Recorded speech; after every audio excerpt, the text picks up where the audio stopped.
Hi guys, today in this video we are just going to discuss about the basic concepts of JavaScript course, and they were just like variable and arrays, loops and objects and creation of objects. Coming to the variables. Variables are nothing but containers which are used to store data, and we can access the data and we can perform operations on the data which is stored in the variables. And coming to other languages, let's take example of some other languages like C, Java or C++. Here in this, suppose for declaring a variable, the basic syntax is like data type, variable name and semicolon, right? But in JavaScript, for any type of variable, means any type of value, we use some common keywords like let, var, const. And suppose let and var is they don't have much difference. Let is used when let is nowadays we are using let commonly, but in older versions we use var. And coming to constant, when we don't want to change the value throughout the program or throughout the task what we are doing, then we use const basically. And here you can see some declarations var visits equals to 200, like that. And that's about var. And coming to other loops is basically used when we want to store, like want to execute the block repeatedly, then we use loop. And the basic syntax is, first statement one here the statement one is initialization of the variable, and statement 2 is condition, and statement 3 is increment or decrement, some operations that how you want to increment or decrement. And maybe, yeah, that's all. And coming to functions we use that basically we use functions uh, just to not make the code clumsily. Suppose we write a program, like, yeah, program in just a one function, like in a one block.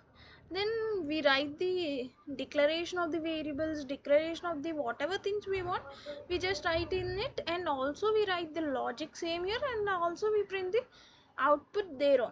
But when you use functions, that clumsiness or whatever, like clumsiness won't be. Like, you can give the inputs in one block, and you can declare your logic and print your output in the function block, right?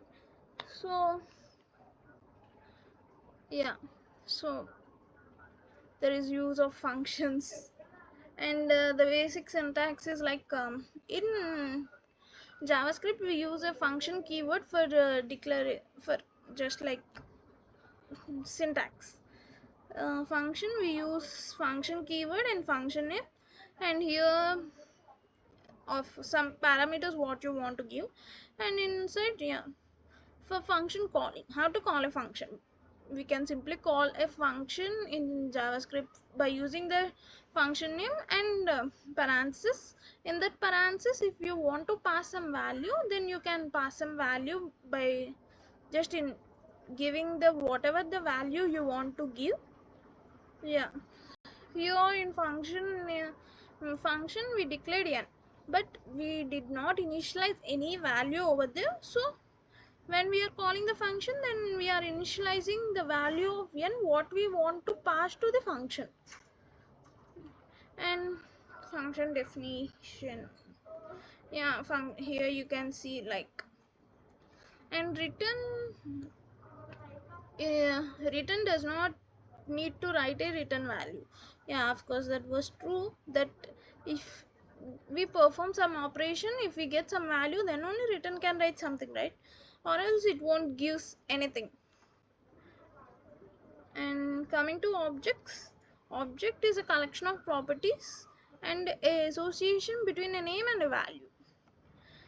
Yeah, here is the syntax. You can declare the object, either let user request to new object of, or let user request to flavor parenthesis, whatever you call it. I just call them as flavor parenthesis.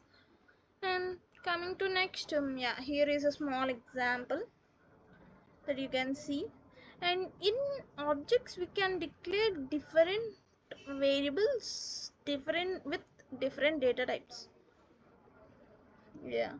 And coming to the most important and the huge topic, arrays. In arrays, of course, we have many types of arrays like 1D, 2D and multiple dimensions of arrays, but here we are just going to see how to declare and just small like accessing the data from the arrays and adding data. Of course, you will be having a lot, right? Sorting, like searching, many types of things. But here the array, first coming to the definition of the array, uh, array, we use array to store multiple values. Means, suppose coming to the variables, if we cannot store multiple values in a variables, right? If we want, we cannot store, um, if we want, suppose we have variables, different types of variables, different variables, sorry, if we have multiple values, suppose we have some numbers like 1 2 3 4 5, we cannot store the whole values in the one variable, but we can store that whole values in an array, in a single array.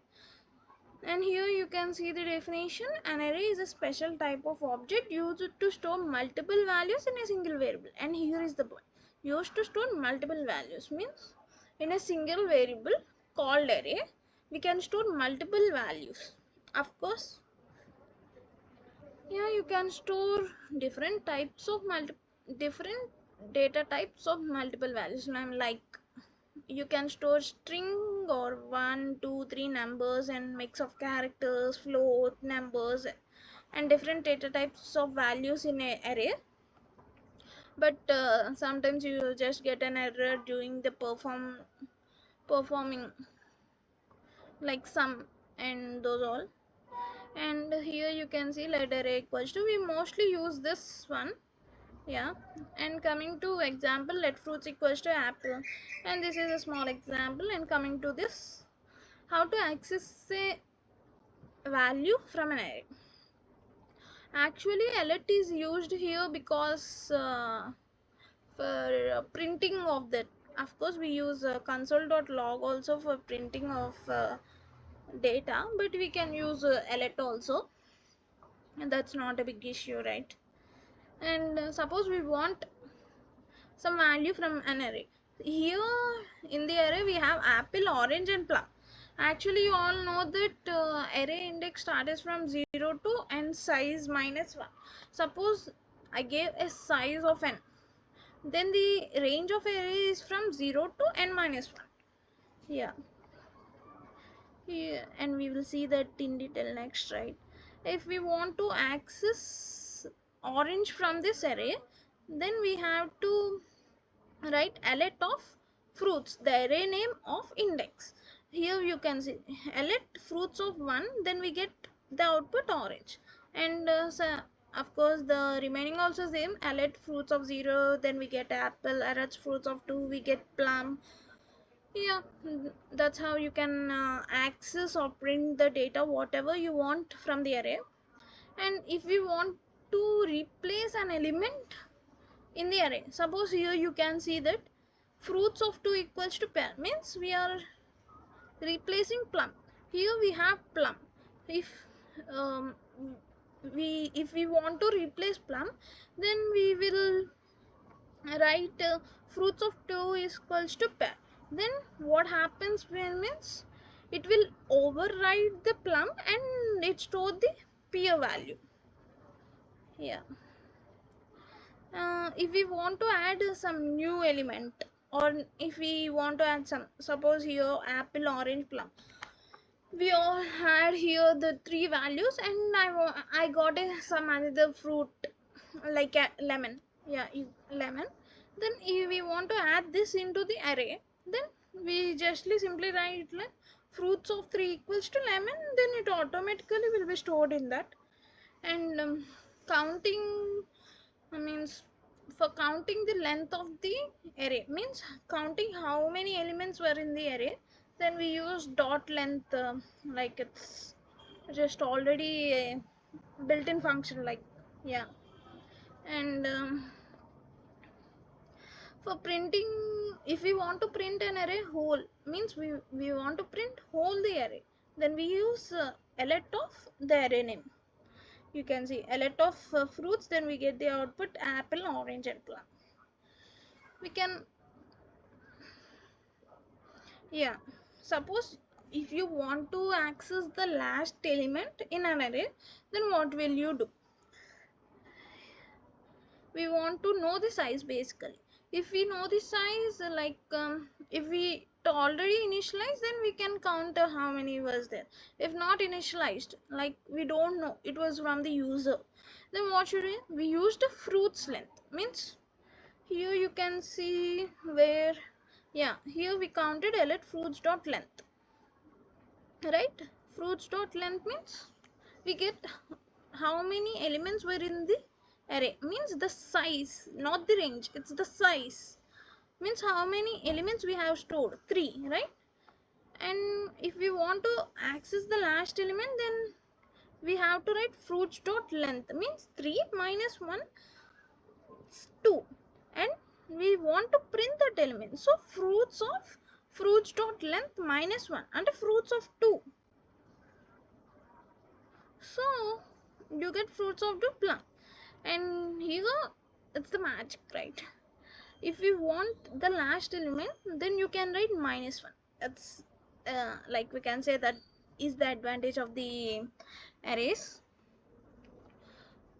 Fruits dot at minus 1 means we get the last element automatically without using fruits variable 2 times.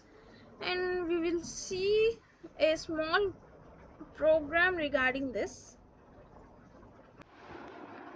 Yeah, this is the program what I have said. And for declaring the variables, we used the keywords let, var and constant, and we printed that elements using console.log name, age and city, and here we get the output Neha, 21 and Chennai.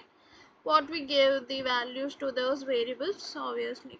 And coming to the arrays, we initialized and declared an array here, and we access the element which is present at index 1, and the element which is present at index 1 is banana, and we printed it using console.log and fruits of 1, and it obviously returns what is the element which is present at index 1 in the fruits array, and the element which is present at index 1 in the fruits is banana. So the output will be obviously banana. And coming to the function, we declared the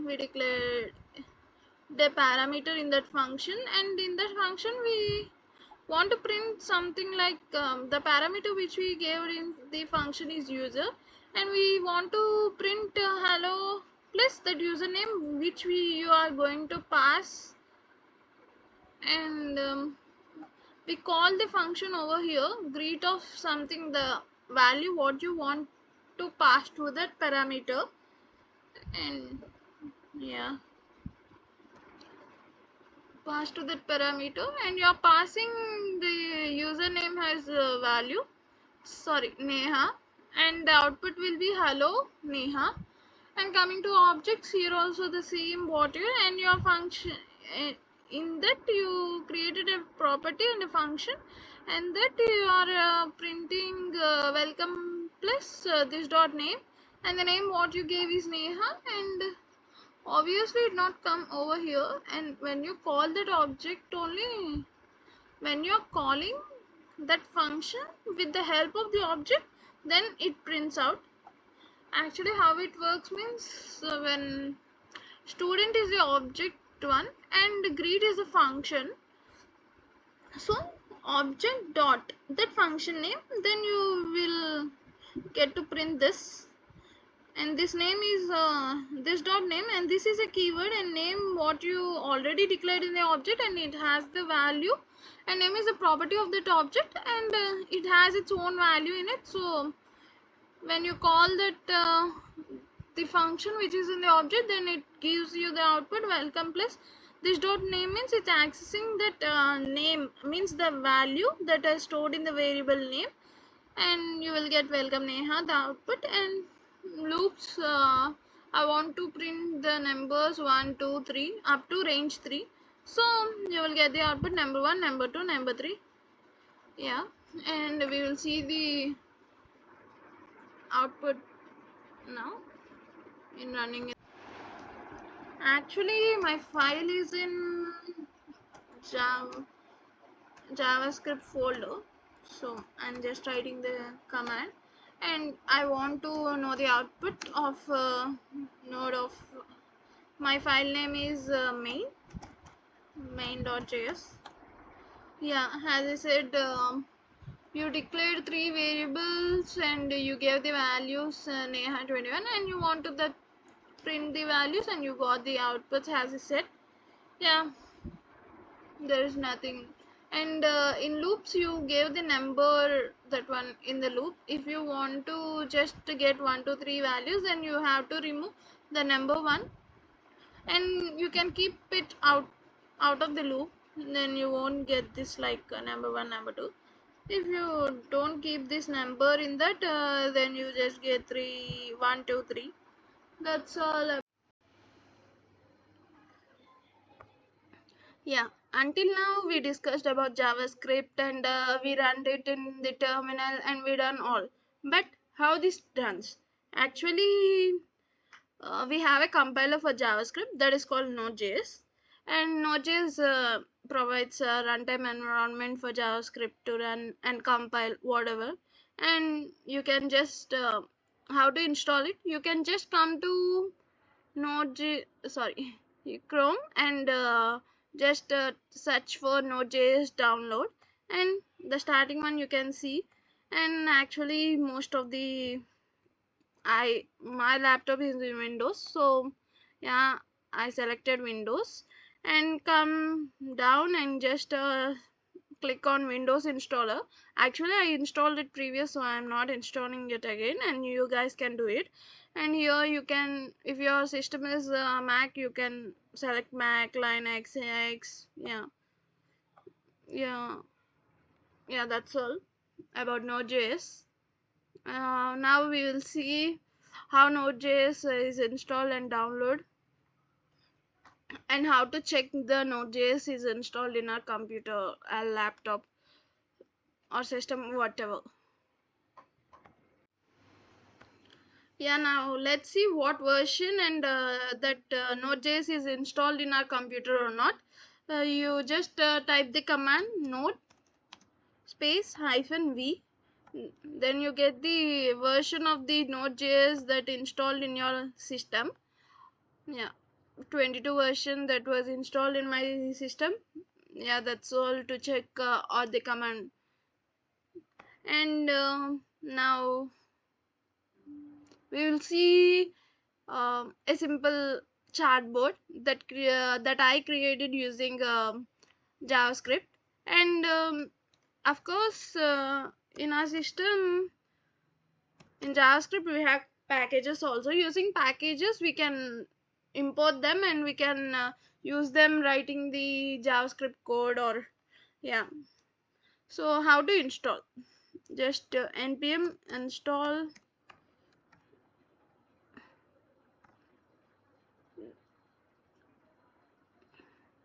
Actually you should know the package's name, so we will see it afterwards.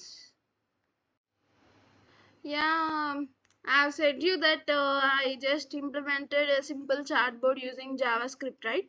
And the package I used in this is readline sync, which helps to take the input from the user repeatedly until infinite times. Actually we can say that.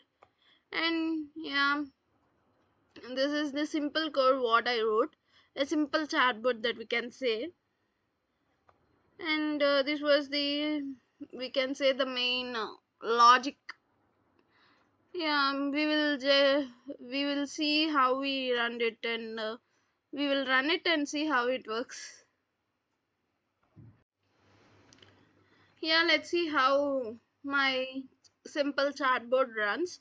And before that, we have to install packages. First, we will simply run it and see what happens.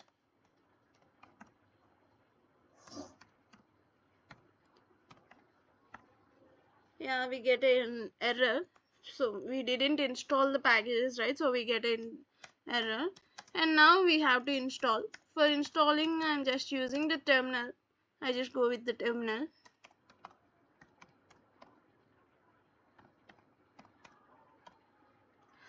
Actually, the command for installing the packages means in terminal npm install and the package name, whatever package you are installing.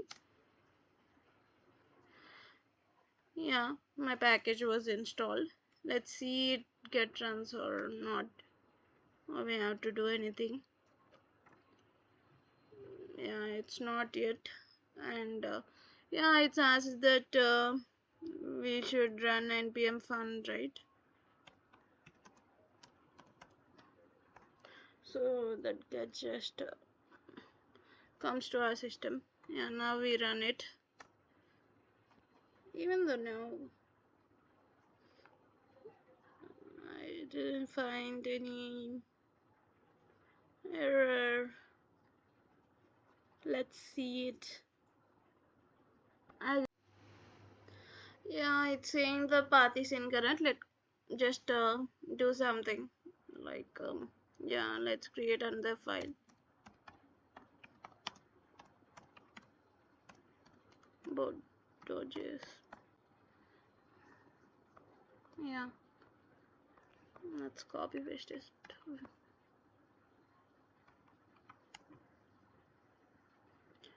Control S, and yeah, go to the terminal again. And now you can do come to the node boot.js. Yeah, here now you can see the output.